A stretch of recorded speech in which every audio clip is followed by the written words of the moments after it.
Okay,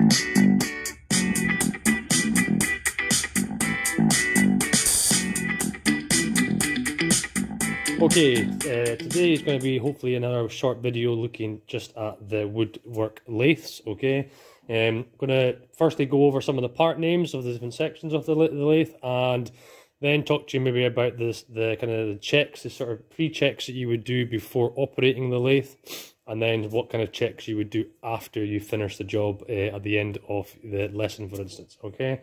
So firstly, just kind of go over some of the parts. All right, first thing we've got is over here, this tall section on the left-hand side of the screen. This is your headstock, okay? Inside here is your pulley system, and I can maybe show you that in a wee minute or so. You've got your emergency stop button and start buttons in here, plus you've got a wee speed control that you can adjust the speed for various purposes. You have the length of the machine here and below, that is the bed of the machine. You've got your tailstock. Okay, that will hold the opposite end of your wood in between your revolving center and your fork center. You also have your tool rest here, and all the tools are currently on the right hand side of the machine in the tool holder. You have the extraction system behind the piece of work that you're working with, and down on the floor down here you've got an emergency stop button if need be in an emergency. We also got another one on the headstock here as well.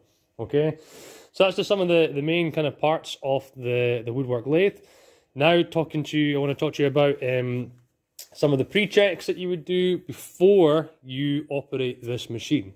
First thing would be, before you operate the machine, is you need to make sure that you have a piece of wood, a blank piece of wood that you have prepared for the job.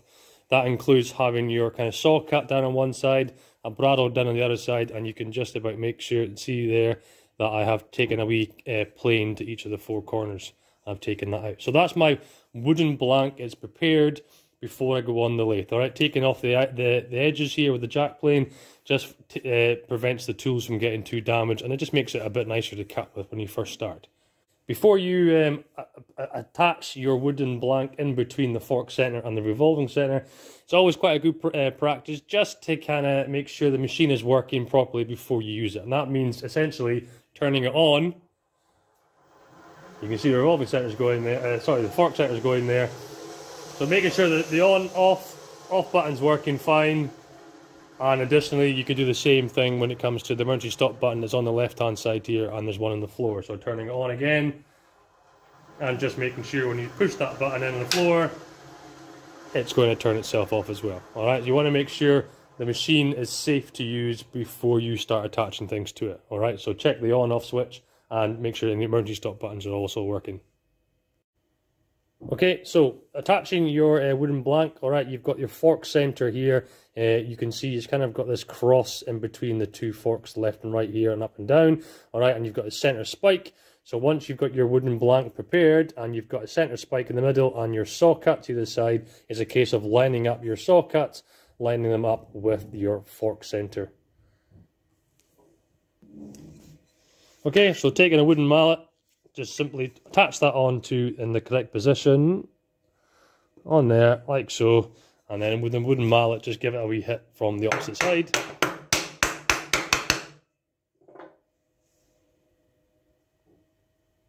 And then essentially move the tailstock down to the opposite end of the piece of wood so that it's lined up with your bradawl hole. On the reverse side of your tailstock here, you have kind of the locking mechanism here which allows that to stop moving. So you push that up nice and firm. Okay, so with that locked in place, what you then want to do is take the wheel at the end here of your tailstock and essentially just turn that as tight as you can so that you're squeezing the piece of material you've got in between your revolving center and your fork center down the opposite end. Okay, so with your wood now secure in place between your revolving center and your fork center, it's now taking the tool rest here and positioning it in the correct position by adjusting the hand at the bottom here to lock that into place. And you can also adjust the height if need be by loosening that, and you can move the tool rest up to whatever height you need it to be the correct height for the job that you need. Okay, another pre-check to do is to make sure you've got the correct speed for the job. So like I said before, you can use this dial here to adjust the speed that you need for whatever various purpose you're planning to do for the material. Also, another little thing you could do inside here, at the top of the headstock, you've got your different gear pulleys, that you could, if need be, you could adjust the belt that we've got on here. We could adjust that to be on different settings if need be to again adjust the speed. Next up would be the extraction system. Alright, so before you actually switch the machine on, you want to make sure that you've adjusted the extraction to get it as close as possible to your workpiece to help suck up some of the sawdust, okay? It'll get rid of the finer sawdust. It won't necessarily get rid of the sort of the more chunkier stuff, but it's good there to put that into position and obviously turning it on at the power. Okay, so before you actually start doing the cutting processes onto your wooden blank, it's about selecting the correct tool for the job that you need, alright, but also taking a wee quick glance at the tool just to make sure there's no damage to the actual tip of the tool there, and it's also sharp if possible. Alright, you can get the technicians if need be to have a look at it, and you can get them sharpened if they look a bit blunt. Okay, sticking with the tools on the tool rest here, before you actually start your cutting, you might actually find that you need to turn down your material to a specific diameter. Alright, so before you start, you might want to take your outside calipers here, alright, using your steel rule, and preset that to a specific diameter, so you've got that set ready to go before you do your cutting.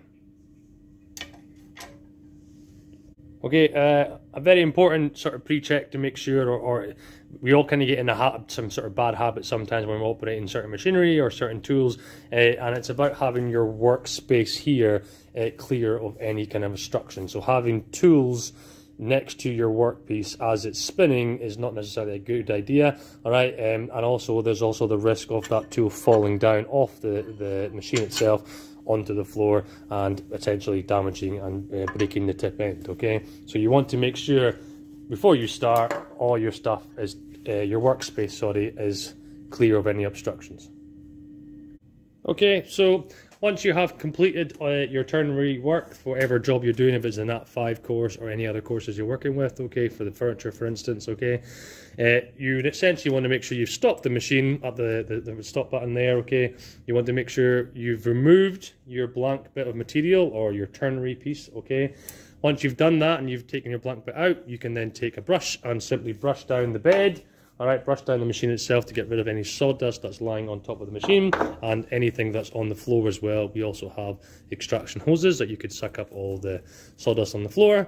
Alright, that leaves the machine all nice and clean, ready for the next user. Okay, you could then, at that point, you could go and turn off the extraction system if need be.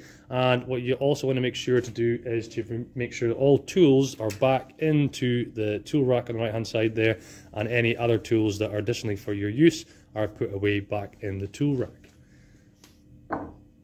But apart from that, that is this sort of some pre-checks, and that is some after checks that you need to do for the woodworking lathe. I look forward to seeing you next time.